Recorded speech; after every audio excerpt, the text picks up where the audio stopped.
भक्त श्री रामदास जी। श्री लक्ष्मण जी को कारागार में बंद क्यों कर दिया गया?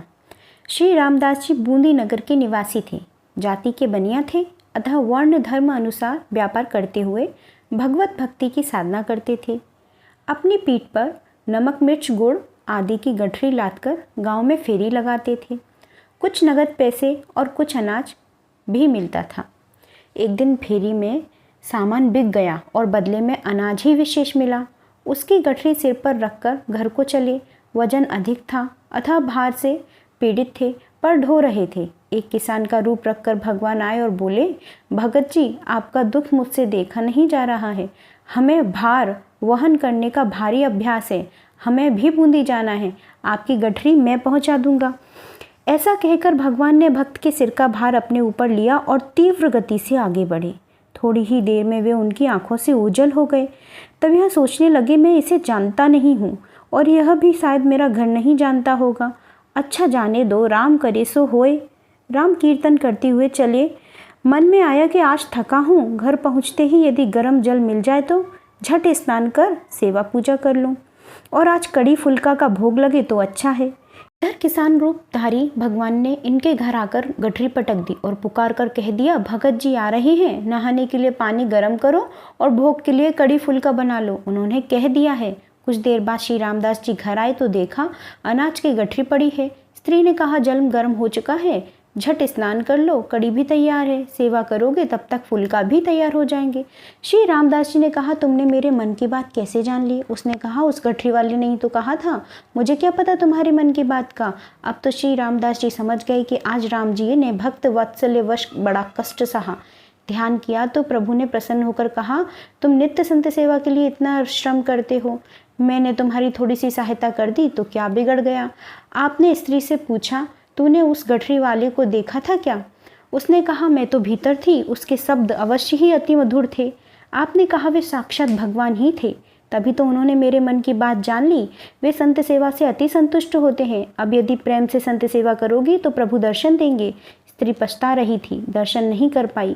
भक्त जी पछताते थे कि मैंने प्रभु के सिर पर बोझ रखा था, यह अनुचित किया। यह घटना हृदय में घर कर गई। तब से आप सदा भजन ध्यान में ही तत्पर रहने लगे। श्री रामचंद्र जी संतों की सेवा उनकी रुचि के अनुसार ही करते थे। एक दिन आपके यहाँ कई संत पधारे। आपने उनसे पूछा, महाराज, आप लोग मेरे भगवान का प्रसाद पाएंगे या अलग बनाकर भोग लगा कर पाएंगे? संत ने कहा, हम तो आपके भगवान का ही प्रसाद लेंगे। भक्त पत्नी रसोई बनाई। उस दिन ज्वार की रोटियों का भोग लगा। दो संतों ने देखकर कहा कि हम तो ज्वार की रोटी नहीं खाएंगे। आपने पत्नी से पूछा, तूने ज्वार की रोटी क्यों बनाई? उसने कहा, नवीन अन्न प्रभु को प्रिय है, यह सोचकर मैंने रोटी बनाई।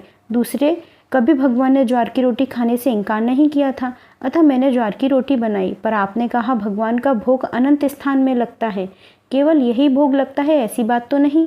वे तो अपनी रुचि का भोग कहीं ना कहीं लगा ही लेते हैं, किंतु यह संत तो कृपा करके यहीं आज प्रसाद लेंगे, कहीं अन्यत्र नहीं जाएंगे। अतः संतों से पूछकर उनकी रुचि के अनुसार ही उन्हें भोग लगाकर पवाया करो। ऐसा कहकर आपने तुरंत गेहूं की रोटियां बनवाई और संतों को भोजन करवाया। श्री रामदास जी के यहाँ अनेक साधु संतों के भोजन नित्य होते, अतः कुछ दुष्टों ने इसे सहा न कर सकने के कारण राजा से शिकायत की।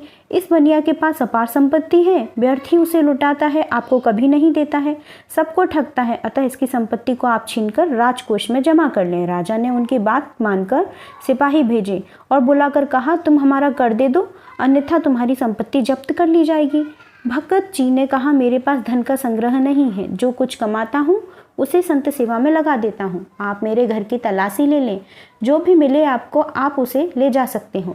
राजा को उकसाते हुए कहा, नींबू बनिया आम ये दावे तेरस दे। राजा ने इन्हें कारागार में बंद कर दिया और संपूर्ण अंधन छीनने का विचार किया। श्री रामदास जी के मन में चिंता हुई। सेवा में बाधा जानकर अब आपने श्री लक्ष्मण लाल का स्मरण किया। लक्ष्मण जी ने इन्हें मुक्त कर दिया। स्वयं कारागार में रामदास का रूप धारण कर बंद गए। पुनः उनके घर पर संत सेवा की धूम देखकर लोगों ने राजा से फिर चुगली की। राजा ने कहा, हमने तो उसे कारागार में बंद करवा दिया है, फिर वह घर पर कैसे संत सेवा कर रहा है? सिपाहियों से कारागार में देखने को कहा तो वहाँ रामदास बंद थे। पुनः शिकायत करने वालों के साथ जाकर उनके घर पर देखा तो दोनों जगह पर रामदास हैं। यह सुनकर राजा ने दोनों को दरबार में हाजिर करने का हुक्म दिया। दरबार में आते आते श्री लक्ष्मण जी अंतर्ध्यान हो गए। रहस्य जानकर राजा आपके चरणों में पड़ गया, अपराध क्षमा के लिए विनती करने लगा। आजीवन अपने संत सेवा व्रत निभाया। आपसे प्रेरणा प्राप्त कर राजा प्रजा सभी ने भगवत सेवा का नियम लिया। दोस्तों, वीडियो अच्छी लगी हो तो वीडियो को लाइक और चैनल को सब्सक्राइब जरूर करें। धन्यवाद।